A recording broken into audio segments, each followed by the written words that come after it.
this video I'm going to be talking to you about the stages of labour. So I'm going to be talking about your womb, your contractions and the hormones that are at play during childbirth to give you a better understanding of what to expect during each stage of labour and how to work with your body in the best possible way. So there are three main stages of labour. The first stage is the cervical dilation phase, and this means that your cervix is going to be opening up to 10 centimetres wide. The second stage of labour is when your baby will move down out of your womb, through your fully dilated cervix, down your birth canal, and then finally out of your vagina and into your loving arms. The third stage is where you'll give birth to your placenta. So as I just mentioned, the first stage of labour is the cervical dilation stage. And this means that your womb muscles are going to be contracting in order to dilate your cervical opening up to 10 centimetres in diameter. When your labour begins, your body will be flooded with two main hormones. One is called oxytocin, and this is the hormone that kickstarts your contractions and helps your labour to progress. The other hormone that you'll release is endorphins, and they act as your body's natural pain-relieving hormone. So within your womb you've got two sets of muscles, a vertical set and a horizontal set.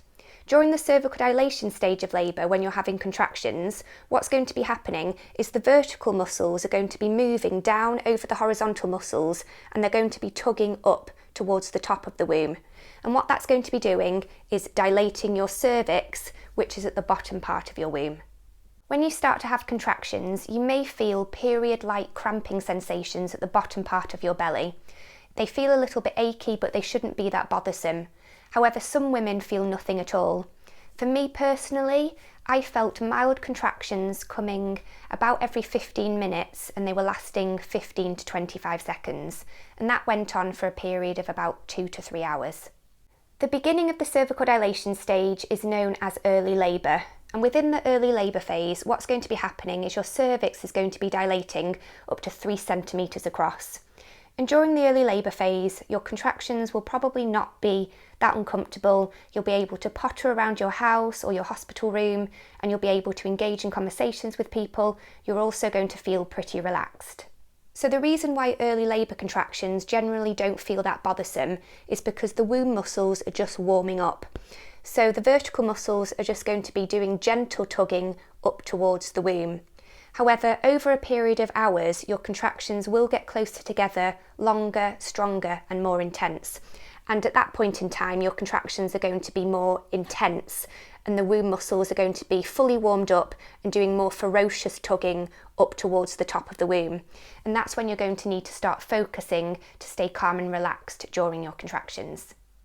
Once you've moved out of the early labour phase, you'll move into the active or established labour phase. And this is when your cervix is going to be dilating from 4 centimetres through to 6 centimetres dilated. And it's during this phase that you'll generally start to need to incorporate some natural comfort measures, such as using a TENS machine, getting into a warm bath or a birth pool, or calling upon a hypnobirthing breathing technique to help you to breathe slowly and calmly through each labour contraction. The 4 to 6 centimetre dilation point is also where you'll travel to your chosen birth setting if you're giving birth away from home, or you'll call your care team to come to your house if you're having a home birth. Generally speaking, when you enter the active or established labour phase, your contractions will be coming every 6 to 7 minutes and they'll gradually get closer together until your contractions are coming every 3 to 4 minutes and lasting 45 to 60 seconds. Now, it's really important that you have access to natural pain-relieving tools and coping mechanisms to deal with the active or established labour phase, because if you don't, you may unfortunately get trapped in what we call the fear, tension, pain cycle of birth. And this is a really disruptive, vicious cycle to be trapped in because it can interfere with the natural labour process, it can cause you to experience more pain, and it could lead to potential complications which could have been avoided. So the fear, tension, pain cycle basically means that every time you have a contraction, you experience fear. And as a result of that fear, your body starts to build up tension.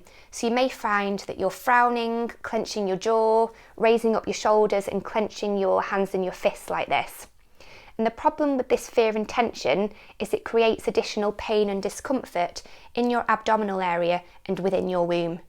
So what happens when you get trapped in that fear, tension, pain cycle is you shut off the production of oxytocin, so your contractions start to become less efficient and they feel more uncomfortable. And you also shut off the production of endorphins, which are your body's natural pain relieving hormone. And in the place of oxytocin and endorphins, you will release adrenaline and cortisol. And adrenaline and cortisol basically draw blood and oxygen away from your womb and your baby where it's needed the most. And it makes all of the muscles in your womb tense and rigid. So every time your body's trying to have a contraction, every time your womb's trying to contract, your vertical muscles will be moving down over the horizontal muscles, but these muscles are going to be all tense and rigid, so the vertical muscles are not going to be able to pull them up to the top of the womb. So you may find that you're failing to progress, as they put it in medical terms, so that your cervix is stuck at a certain number of centimetres dilated. Also, at the same time, the adrenaline and the cortisol release causes you to get trapped in a stress situation. So it triggers what's called the fight, flight or freeze response in your body, which is your body's natural response to stress. So it's basically telling your body, the adrenaline is telling your body, I don't feel safe. My body shouldn't be in labour because I'm releasing adrenaline, I must feel like I'm in danger, so I've got to stop the labour process because it's not safe for my baby to be born right now. And this whole stress response and getting trapped in that fear, tension, pain cycle can make you feel more exhausted. It can make your contractions a lot more painful and uncomfortable than they need to be. And if that vicious cycle just keeps going round and round, fear, tension, pain, it can lead to you needing medical interventions or needing to opt for some kind of really strong chemical pain relief, which you could have avoided taking had you been able to stay calm and relaxed. So that's why it is so important to have some relaxation techniques at your fingertips to be able to deal with the active labour contractions so that you don't get trapped in the fear, tension, pain cycle, and instead you're operating under the calm, relaxed, comfortable cycle, which is where you'll be constantly releasing oxytocin and endorphins. When you've moved out of the active labour phase, you'll enter the final phase of cervical dilation, which is known as transition. And that's when your cervix is going to be going from 7 centimetres dilated through to fully dilated at 10 centimetres. So it's really normal during the transition phase to be thinking, I can't do this anymore, make it stop, and to be thinking that your body isn't strong enough. And it's simply because your contractions will feel really intense. You may experience your contractions spreading right over your entire abdomen. You might have a really achy back, you might have achy hips, and your thighs might feel really heavy. When I was going through transition, I did experience a bit of self-doubt. I was saying to my partner, make it stop, I don't want to do this anymore. And he really needed to reassure me with lots of positive words. And it's just because transition is really intense. Your contractions could be coming every 1 to 3 minutes, and they could be lasting up to 2 minutes. But it's really important to be as relaxed and at ease as you possibly can during transition so that it doesn't go on for too long. Because generally your cervix can go from 7 centimetres through to 10 centimetres dilated within 30 to 40 minutes. But if you freak out and get all tense, it could elongate that for several hours. So we really want to avoid that. So during transition, your contractions, as I said, they'll be coming really frequently and lasting quite a long time, and your womb muscles will be fully warmed up and really tugging very powerfully up to the top of your womb to finish off the cervical dilation stage. And it's really important to be really nailing a hypnobirthing breathing technique, to be getting into comfortable positions and to make sure that your birth room is very quiet and calm and that your birth partner is there to give you plenty of reassurance and encouragement. Now, even though the transition phase can feel very intense and challenging, it's actually a very positive sign because it means that you're at the end of the first stage of labour and you're soon going to be moving on to the second stage of labour, giving birth and meeting your baby. Now, once you reach a fully dilated state, you may experience a pause in contractions, and that's just a way of your body re-energising itself before the pushing and birthing stage. But once you start to experience contractions again, they'll probably feel quite different to the first stage of labour. So during the first stage, if you remember, everything's pulling up to the top of the womb. But during the pushing and birthing stage, the muscles in the womb are performing a different task. And what they're going to be doing is squeezing and pushing your baby down through your fully dilated cervix into your birth canal and down towards your vaginal entrance. Now, as your baby makes their way down your birth canal, you'll probably experience a lot of downward pressure and a feeling of extreme fullness in your birth canal because your baby's going to be taking up a lot of space in there. You may also experience a lot of pressure on your rectal area, and that's simply because your vagina and your rectum are only separated by a small wall of muscle. And when your baby's taking up a lot of space in your vagina, that puts pressure on your rectum and makes you feel like you need to do a huge poop. But it's very unlikely that you'll do a poo at all, because during early labour and before you go into labour, your body eliminates a lot of waste to make sure that there's plenty of space in your abdominal area for a smoother and more comfortable birth. If you do a poo, it will be swiftly cleared up by your care team, so please don't worry about it. Anyway, gradually your baby will make its way towards your vaginal entrance, and they'll do a little dance of 2 steps forward, 1 step back. And gradually over time, everything will be stretching down there and your baby's head will begin to emerge.